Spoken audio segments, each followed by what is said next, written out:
So, Max, there's this question I keep getting from people about Joe Biden. Oh, they're asking for skincare tips, right? How do you get that youthful glow? Not quite. Not quite, okay? Folks around me keep wondering what's going on with his campaign and why the Democrats won't just push him off the ticket and choose somebody else. Yeah, I hear that a lot, too. People seem to have this sense that, somewhere deep in the bowels of the Democratic Party headquarters, there's this back room where the party leaders all meet and make big decisions. Yes, the room where it happens, okay? Because technically, right, Biden isn't the nominee yet. The party decides that at the Democratic National Convention next month. Right, so why not just decide to give the presidential nomination to someone else? Now, what you and I know is that there is no back room deep in the Democratic headquarters. Mm-hmm. There is no cabal of party leaders who can pick another nominee. Right, but here's the thing, and I think a lot of people don't know this. There actually did used to be that back room. There used to be that cabal who could decide to just pull a problematic nominee off the ticket like that. Okay, so how long ago are we talking? Wooden teeth and dusty wigs? The advent of colored television? What are we doing? Actually pretty recent, recent enough that it existed within Biden's career. But the parties decided to dismantle those backrooms. They dissolved the cabals. Okay, well, we got to call them back, okay? Get the cabals on the phone and tell them they got work to do. I'm Max Fisher. And I'm Tre'vell Anderson, filling in for Aaron Ryan. This is How We Got Here, a series where we explore a big question behind the week's headlines and tell a story that answers that question. Our question this week, why is the Democratic Party powerless to pick its own nominees for office? And by that, of course, we only mean that the party doesn't have the formal power to decide whether or not Biden will be on the ballot in November. Right. Democrats do have some leverage here, like publicly pressuring Biden. Mm-hmm. But we've seen how effective that's been so far. I'm getting so frustrated by the elites. Now, I'm not talking about you guys, but about the elites in the party who they know so much more. But if any of these guys don't think I should run against me, go ahead, announce for president. Challenge me at the convention. That was Biden calling into Morning Joe earlier this week. Now, this is giving me a bit of deja vu, Max. Feels like it's 2016 and a bunch of party leaders say they don't want Trump to be the Republican nominee, but just like now, no back room, no cabal, so onto the ticket he went. Yeah, our story this week is about what happened to the back room, why America's political parties gave up their power to pick nominees. Right, you're talking about primaries, the idea that voters pick the party nominee. So I have to say, when I first learned this history, I was shocked at how recently this has happened and how unusual it is. Very, very few democracies in the world do it this way.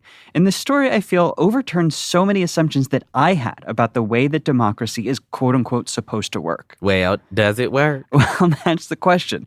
The system we have here, it's very new, it's very unusual, and there are a lot of good reasons that we adopted it. But we are starting to learn that it comes with some downsides. Like getting stuck with an incumbent who a lot of the party seems to think is going to lose them the election.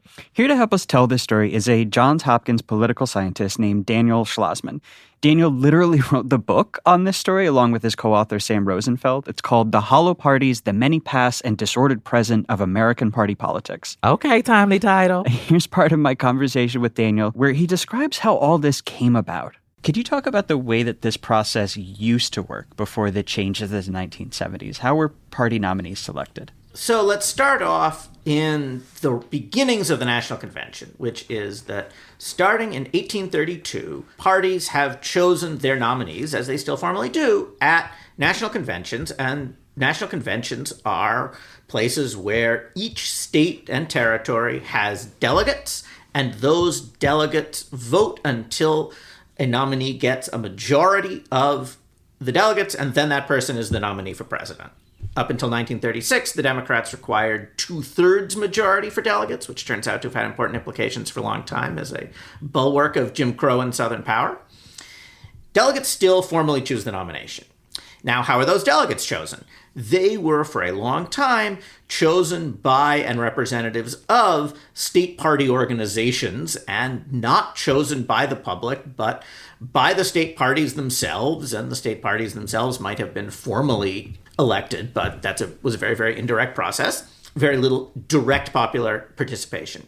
Starting in 1912, as part of the reforms of the progressive era, in which a lot of traditional bulwarks of party power, the age when the parties printed tickets before the secret ballot, you get the first presidential primary. And so from 1912 to 1968, you have what is referred to as the mixed system, in which there are some presidential primaries that choose delegates, in which voters' preferences are translated into delegates, some presidential primaries in which candidates' names appear on the ballot, and those are informational for the party delegates who are actually making the choice chosen by state parties at the behest of senators and governors and big city mayors, but not actually important for choosing delegates. These were referred to at the time as, quote, beauty contests in the sexist parlance of the day. And then most delegates are ultimately still the creation of state parties. So you have some kind of popular input. Okay, so this leads us up to the infamous 1968 Democratic National Convention, which is the big turning point, the moment when all this changes.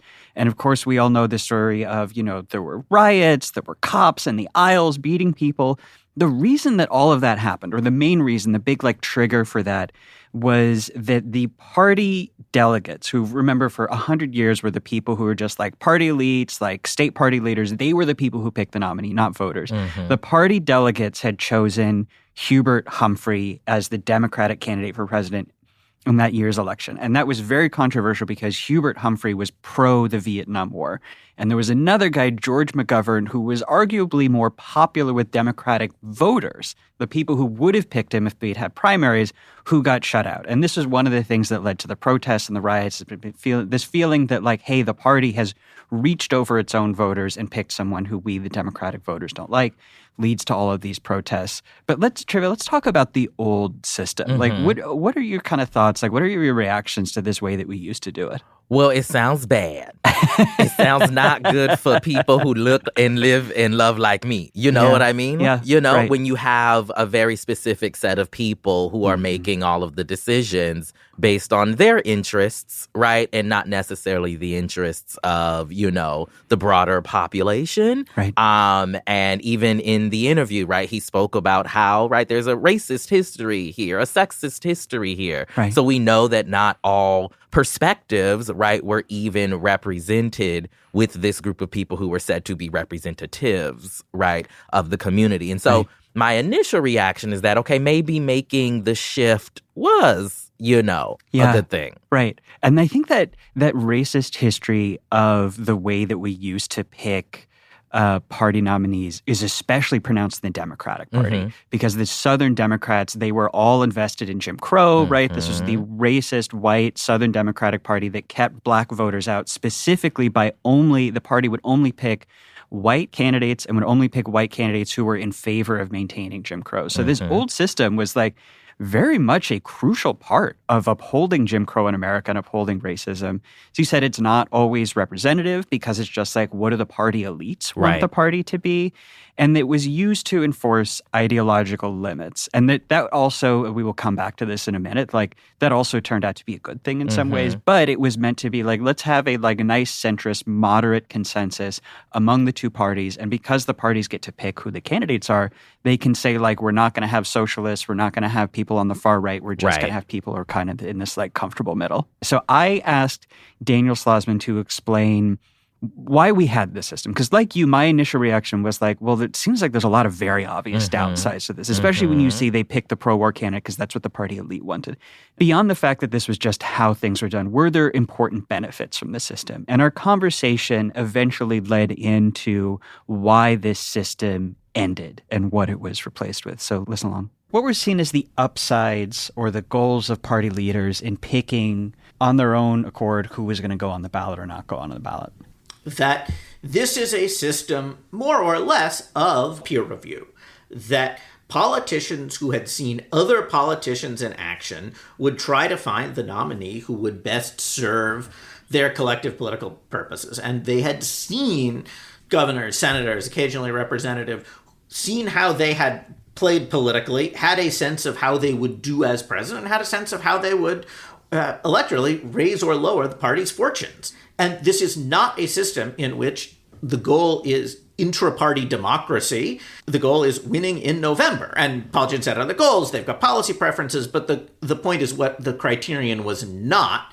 And that was to reflect faithfully any kind of will of voters in the process. That voters decide in November from the choices that parties give them rather than that party leaders look to their own voters. So tell me if I have this right. A kind of consequence of this system is that if you want to win elected office in America, whether it's president or something else, part of your constituencies are the voters, because you have to win their vote in the general election. But also part of your constituency, and arguably in a sense kind of your bosses, are the party bureaucracy, who you have to convince that you are going to represent their interests and do what they want to do if you're going to get on the ballot in the first place. So you kind of have to coordinate between those two groups. Yeah, and those party leaders, and whether we can say bureaucracy or not, I'm not sure that's quite the right word, they themselves are looking to the voters, because in each state, they are trying to figure out what kind of ticket do they want. How can they assuage all of their constituents? And so everybody is looking ultimately to the voters, but they are looking to the voters in relation to one another rather than looking to the voters directly. So 1968, as you said, is kind of the moment where this system becomes untenable. And a lot of that has to do with the particulars of how that Democratic National Convention played out. But am I right that it is also a little bit of a backlash among Democrats against the old system in a larger sense, maybe because they feel that the elite party leadership is out of step with the Democratic base on, for example, race, or for example, on Vietnam? Vietnam is the great dividing line in 1968. Hubert Humphrey, after all, is the racial There's an irony of the 68 convention that Hubert Humphrey, who's this liberal reformer, 20 years earlier, a convention insurgent backing a minority plank that's strong on civil rights, then becomes the candidate who's elected by the South. So it's Vietnam. And what happens is that a sort of long-standing anti-party, the founders didn't like party tradition rolls in with a hatred for the establishment that is inflected with some of the new left in the streets and liberal disenchantment with a democratic establishment that they viewed as having gotten them into the Vietnam War. So 1968 leads to the vehicle for change in how we pick party nominees, the McGovern-Fraser Commission. And I kind of feel like this is a document that should be taught in our high school civic classes alongside the Constitution, the Declaration of Independence, because it is so important for understanding how our system works. Can you talk about how this came about, what it led to, and the kind of thinking behind it? As a result of the 68 convention came the Commission on Delegate Selection and Party Structure, known by its successive chairs, George McGovern of South Dakota, who then left to run for president, and Don Fraser of Minnesota. And what it called for was open and meaningful popular participation in the selection of delegates from each state. And what the reformers meant by this was a wide variety of different possibilities, none of which were state parties leading delegations in the ways they had of old, and that in turn the delegates themselves would have much more ability to cast individual votes. So they got rid of things like the unit rule, which meant an entire delegation needed to vote with the majority of that state. All these old rules cast aside. What they actually got was, as states began to implement procedures that would meet the McGovern-Fraser rules, was party primaries. Sort of by accident. Don Fraser calls primaries awful things at one point, and that's because states are just looking to have, we need a step with open popular participation. There are primary elections to elect members of the House and every other election. Therefore, we're going to create presidential primaries, and on the Republican side, if you're creating a Democratic primary to meet these new Democratic rules, let's just do the same thing on the Republican side. And so you get primaries for Republicans who don't really have a reform process in the same way. And so in very short order, you have a really different system epitomized 4 years later. McGovern's Democratic nominee, and Mayor Daley of Chicago isn't seated in Miami Beach. The epitome of old party power is ejected by the Credentials Committee because they hadn't followed the rules. Wow, I didn't know that. It's pretty on-the-nose symbolism. I thought this was so wild to learn that nobody actually intended to create party primaries. They just wanted to end the old system and have this like general goal of having kind of more participation, give activist groups a way in, and that we ended up by mistake kind of with this system where every state holds a primary where you vote for the candidate who you want, and that's who's going to be the nominee.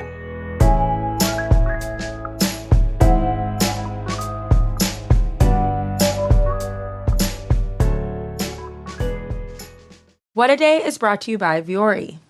Vuori Performance Apparel makes the perfect Mother's or Father's Day gift. Everything is designed to work out in, but it doesn't look or feel like it. And they're incredibly comfortable and cute and just the perfect thing to wear when I'm working from home or out and about, mostly at home because I'm not out and about. Yeah. I will say I did not know clothes could be, I'm being dead honest. I did not know clothes could be as comfortable as they are before I had Vuori. Yes. Clothes can be so comfortable. Nobody told me. Smooth like butter, soft. So good. On the skin. I just love living in Vuori. Vuori is offering What a Day listeners 20% off your first purchase when you go to vuori.com/WAD. That's VUORI.com/WAD. And enjoy free shipping on any U.S. orders over $75 and free returns. This show is sponsored by BetterHelp. I obviously love a little Instagram or TikTok break, but social media can have a really big impact on your mental health. It can have you envying people, make you sad, make you angry. And that is why I go to therapy. Therapy can help you focus on what you want instead of what others have. Yes, I used to use BetterHelp. It was a great opportunity to be able to start therapy before going to an in-person therapist. And listen, it helped me out a whole lot during the pandemic. Listen, y'all know we all was losing our minds. Yeah, if you're thinking of starting therapy, give BetterHelp a try. It's entirely online. It's designed to be convenient and flexible. Yes, just fill out a brief questionnaire to get matched with a licensed therapist and switch therapists anytime for no additional charge. Stop comparing and start focusing with BetterHelp. Visit betterhelp.com/WAD today to get 10% off your first month. That's BetterHelp, HELP.com/WAD. Hello, people of Earth. This is Paul Scheer, co-host of the Unspooled podcast. Over the next few months, my co-host Amy Nicholson and I will be breaking down some of our favorite disasters to see if they still hold up in our disaster movie summer. We're talking about Independence Day, Godzilla -1, 28 Days Later, and more. You're not going to want to miss these conversations. I'm going to tell you, Unspooled is where it's at this summer. You can listen to new episodes of Unspooled every Thursday, wherever you get your podcasts.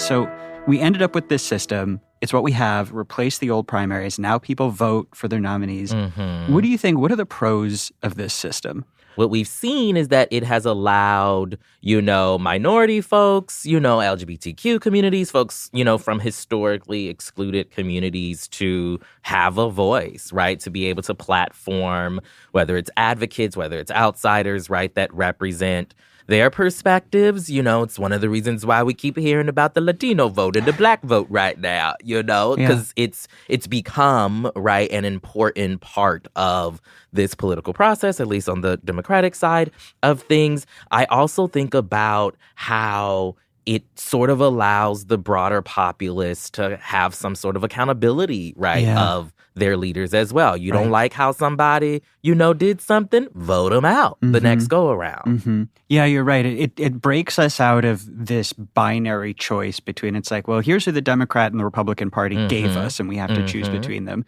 And I think it's not for nothing that it was motivated by a revolt against the political establishment's agreement between the two parties to perpetuate the Vietnam War.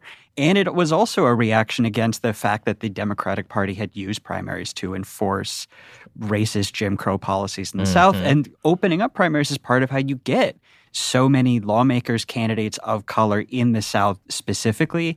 It's how their parties have to become more responsive on issues of foreign policy. I mean, I think someone like AOC kind of perfectly encapsulates this system, not Absolutely. just because we happen to like her and her politics, but because she was able to rise in a primary by challenging specifically the political establishment in her seat. She's someone who moved the party left. And that's something that the primaries have done, is that they have people who win in primaries challenging the establishment party candidate, and there's been research done on this, consistently are further to the left in the Democratic Party. Now, the flip side of that is on the Republican Party, they are consistently more to the right. So it has also helped to pull the Republican Party to the right, which speaks to maybe the cons of the system, which we'll get to. But I do think that it's really important that it democratizes this part of the process where formerly you had been forced between someone in the back room choosing for you, and that's no longer the case. So part of the cons of this, I mentioned what I think is one of the big ones, which is that I think it's good that primaries have pulled the Democratic Party to the left. It has also pulled it to the right, and that's because primary voters are not representative of the general electorate. They tend to be people who are more engaged, more ideological, more committed, which can be great, but it can also be maybe not great. You know, like Ronald Reagan is considered like the first big case of someone who elevated in the primary system because he was someone who was challenging the Republican Party from the right. Primaries had really just started around then, around the end of the 70s when they were really picking up. And so he kind of encapsulates another version of that. But what to your mind are some of the other downsides of the system? I think that primaries, right, in this current system, they also at least present the opportunity for more like friction and fraction, right, within the party. Factionalism. Yeah, there's often not a consensus per se, right, in how the party should be moving forward. And so I think that manifests as, you know, a lot of the infighting we see right now between the more progressive and the more centrist or moderate, you know, folks in the party, right? Folks at the top of leadership and folks, you know, maybe newer into, you know, that particular space. You know, there is no clear, you know, one perspective on what the party should be doing right now. I think it's a really important point that we have gotten rid of those kind of guardrails that the party used to set around what positions you're allowed to take. Because it used to be if you were a House member, a presidential candidate, a Senate candidate, or a member of the Senate or the House, you needed the party's approval in order to run for re-election. They could just pull you off the ticket. Right. And so you had to toe the party line, and the party was able to enforce a lot of ideological consensus. And that is no longer the case. And I think that's good in some ways. Like, I'm really glad that the left-wing flank of the Democratic Party is able to challenge the party's position on Israel and on Gaza. But at the same time, we see in the Republican Party that factionalism, which I think really started with the Tea Party storming the Republican Party in 2012. All of these insurgent candidates who felt that the Republican Party was too quote-unquote moderate, which okay, and ran in all these primaries, unseated all of them, pulled the party to the right. And then the Republican Party, even though they had control of the House, they couldn't pass anything. And then you saw the same thing even when Trump was president and they had all of this control of Congress. They could not get anything passed because there was so much factionalism in the party. There's all these different, you've got the, you know, QAnon people in it. You've got the Tea Party people. You've got the kind of Republican stalwarts. And I think that that is a big part of the dysfunction that we see in our system now.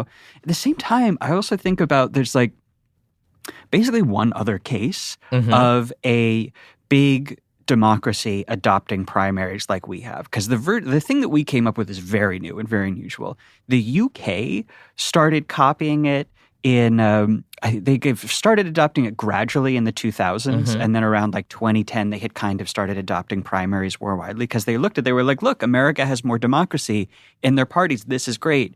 We should do it. But immediately what happened when they started having primaries is that within the Conservative Party, all of these people who were in favor of Brexit, who wanted to leave the European Union, who the Tories had been able to keep out of power because they could just not pick them, all of a sudden they were winning primaries. They now had all these seats in Parliament. They were able to force the referendum to say, are we going to leave the European Union? And it was primaries that allowed that to happen.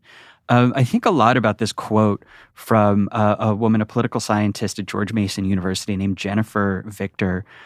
She said this in 2018, which I feel like was kind of when we started to have this question about like, wait, are primaries actually good? Do they have some downsides?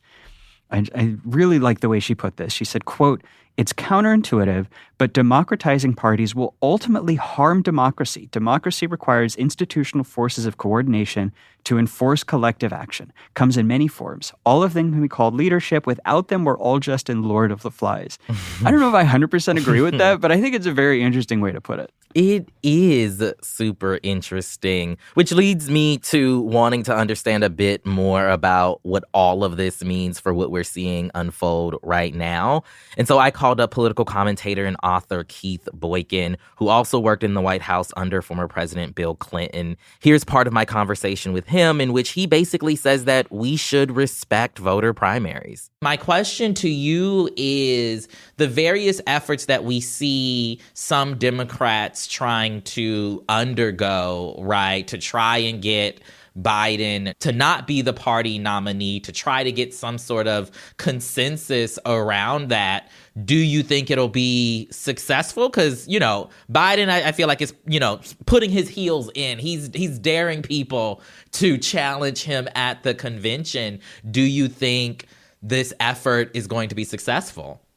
No. I mean, he's the only person who can decide not to run. And so there is no possibility. He will be the nominee unless he decides he's not going to be the nominee. I don't care how rich the donors are. I don't care how influential or powerful the politicians are. I don't care what the media says. None of them get to vote. The people who get to vote on the nominee are the delegates. And those delegates are pledged to vote for Joe Biden. Unless he releases them, which he has not done, he will be the nominee. I don't understand how people don't understand. That's the process. That's the way this works. Next week, on Monday of next week, there will be a Republican National Convention in Milwaukee. And Donald Trump will have his own vice presidential nominee there, whoever that will be. And that will be a subject for an entire week. And at that point, Donald Trump will become the official Republican presidential candidate nominee, even though he's a twice impeached convicted felon. And then a month after that, Joe Biden will have his convention in Chicago, and he will become the official nominee. There is no drama about this. The media, back in the day, I remember the media used to cover the conventions because there was drama at the conventions. There would be who knew what was going to happen. There's always going to be potential chaos at the conventions. But since we have these modern reforms, we know pretty much exactly what's going to happen. Donald Trump is going to be nominated, and we know that Joe Biden is going to be nominated because they have the pledged delegates. Now, if you go back in time, you go back to 1968, which I think is what a lot of people are using as a precursor for what this election could be, the Chicago Democratic Convention in 1968. That was a disaster. That was part of the reason why the Democrats lost, because Lyndon Johnson, who had done a lot in terms of the civil rights and the war on poverty and the Great Society he championed in the domestic area, but he failed in the sense that he championed the war in Vietnam. And because of that, there was a lot of dissension in his own party. And Lyndon Johnson belatedly decided he wasn't going to run. He wasn't going to seek office. And so they ended up nominating Hubert Humphrey instead, who lost to Richard Nixon, who ended up being another potentially convicted criminal. So we could be on the verge of repeating the mistake of 1968. The Democrats are having their convention in Chicago again, and we have a president who has accomplished some things domestically, but is in some way bogged down by an unpopular war in a different country. And we also have the potential for chaos at the convention because people are questioning whether he should be the nominee or not. But there is a huge risk either way, I think. And that's what people don't understand. People say, it's risky to stay with Joe Biden. You know what? I've been following politics my entire life. And I can tell you this, what people don't understand is there is a power and incumbency. And the moment the Democrats give that up by nominating someone else, then all bets are off. So, as Keith noted, there is a huge risk in even having the conversation at this point about Biden not being the Democratic nominee. But I think we should talk through a couple of those scenarios being floated out there because, you never know, okay? We've been living in a lot of unprecedented times lately. We might continue, I take his point that it feels very scary to think about, even just for a one-off, even just under extraordinary circumstances where the president's health might preclude him from running again, to think about changing our system mid-process because it's our democracy. And it feels like there's something very sacred about that, very important about having this participation. The two scenarios that I feel like I have heard floated the most are, one is that Joe Biden just directs the delegates that have been pledged to him, because we didn't have those primaries over the summer. He won all of them, so he has all the delegates that he tells them, go vote for Kamala instead, so she will be the nominee. And presumably he would do that with kind of the informal sign-off from everybody in the party.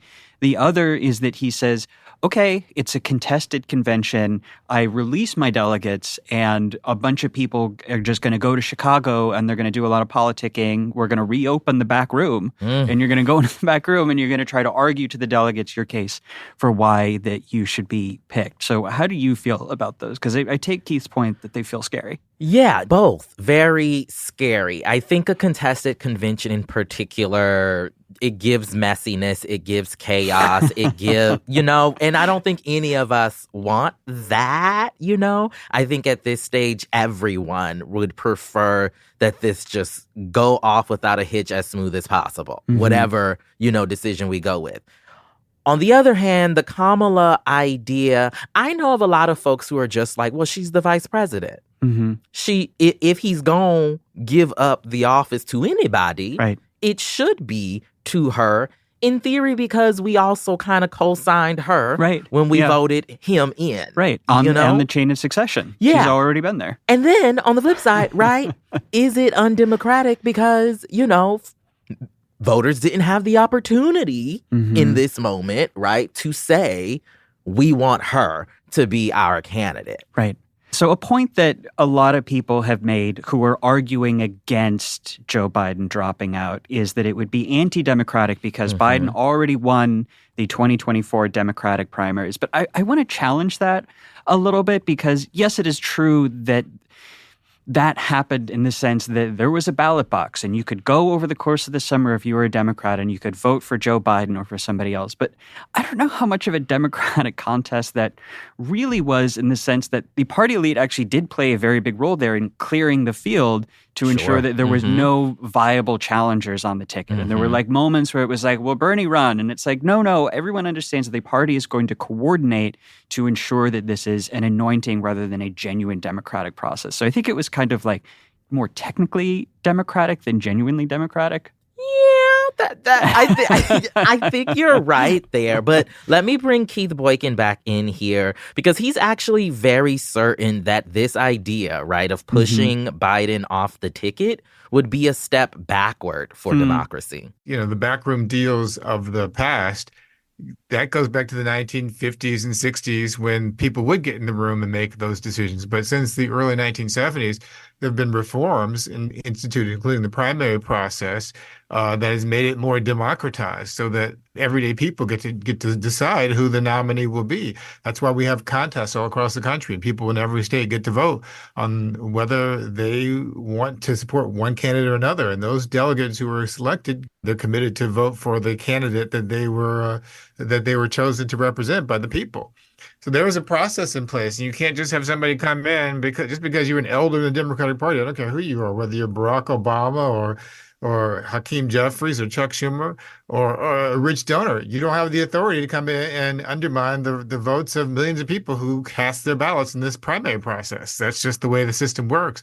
And it's a system that has evolved over time. The reason why there is democracy in the Democratic Party is because of black voters, black people, black elected officials, and black civil rights leaders, going back to Fannie Lou Hamer in the 1964 Mississippi Freedom Democratic Party, urging to be seated when a lot of the Mississippi white delegation didn't want her to be seated, or people like Shirley Chisholm running in 1972 as a black woman, the first black woman running for president, or Jesse Jackson in 1984 and 1988. Those are the people who helped to make the party what it is right now, to institute those reforms, including the primary process. So it wasn't a bunch of old white guys in a smoke-filled room with cigars making those decisions for us.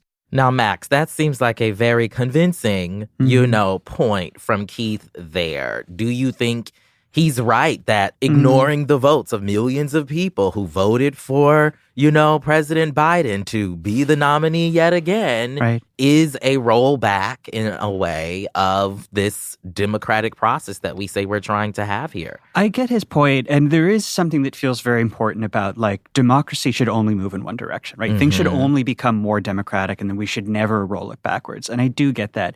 I do think that the primary around an incumbent president is not particularly democratic. And I think the way that the party cleared the field. And I think there's nothing sacred about the way that we specifically run primaries now. I think it's not for nothing that they're new. They're very unusual in the world. I forgot to mention this. One of the only other countries that has tried primaries was France, which tried it in 2017, so very recently. And they did it exactly once, and every party that ran a primary, immediately the primary elevated like someone who was kind of a wingnut, and all of those parties collapsed. And it's why the only major parties right now in France are Macron and the far right, is because the establishment left and right-wing party collapsed when they had primaries. Just to say that we have tinkered with party primaries for as long as they have existed. There has never been a consistent set of 2 or 3 elections where they always operated the same. Like, do you remember superdelegates? Superdelegates. This was something that happened as recently as 2008, where the Democratic Party had party leaders who had a really big share in the convention. And that was something that happened, 15 years ago. Yeah. So I think that it is important for us to think practically about what is going to achieve the best outcomes for our democracy, what's going to be the most representative and the most democratic. And I think that we are not tied to primaries exactly specifically as we have them now. And I think we've learned with things like, Donald Trump running away with the Republican Party nomination in 2016, despite everybody in his party knowing that was a terrible idea and trying so hard to stop him. I think we've learned that a system without guardrails is a really risky one. Yeah, all I know, Max, is that, I can't do Trump again. Okay? So I'm going to need the Democratic Party to get it together. We're going to have to figure something out, okay? Yeah. Well, you're not alone. The polls show that pretty much everybody agrees with you. All right, let's go out with a clip from Dean Phillips. If you are not familiar with Dean Phillips, he was the top challenger to Joe Biden in the 2024 Democratic primaries, so it's telling you don't know him. He came in third after Biden and quote-unquote uncommitted. Listen to his NBC interview amid that campaign, and you can decide for yourself how democratic that primary was. Do you have any major policy critiques about the Biden administration? Well, Kristen, I admire the president. I'm not running against Joe Biden. I'm not running against President Biden. I'm running for the future. Congressman, respectfully, you are literally running against President Biden. So can you tell voters what is your major point of difference with President Biden? I'm not running against President Biden. I'm running for the majority of Americans who want somebody different.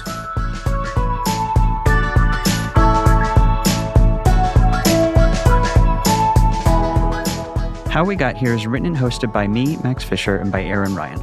It's produced by Emma Illick-Frank. Evan Sutton mixes and edits the show. Jordan Cantor sound engineers the show. Audio support from Kyle Seglin, Charlotte Landis, and Vasilis Fotopoulos. Production support from Adrian Hill, Leo Duran, Erica Morrison, Raven Yamamoto, and Natalie Bettendorf. And a special thank you to What A Day's talented hosts, Tre'vell Anderson, Priyanka Arabindi, Josie Duffy Rice, and Juanita Tolliver for welcoming us to the family.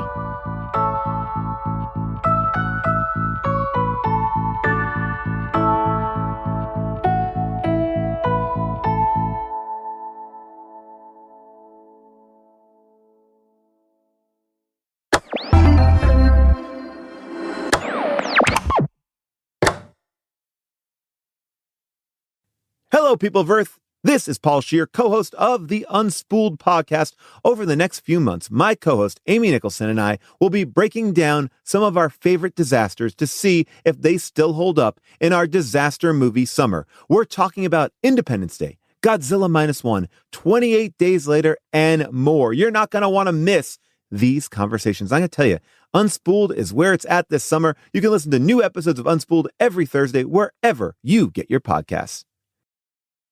Hi, I'm Angie Hicks, co-founder of Angie. When you use Angie for your home projects, you know all your jobs will be done well. From roof repair to emergency plumbing and more, done well. So the next time you have a home project, leave it to the pros. Get started at Angie.com.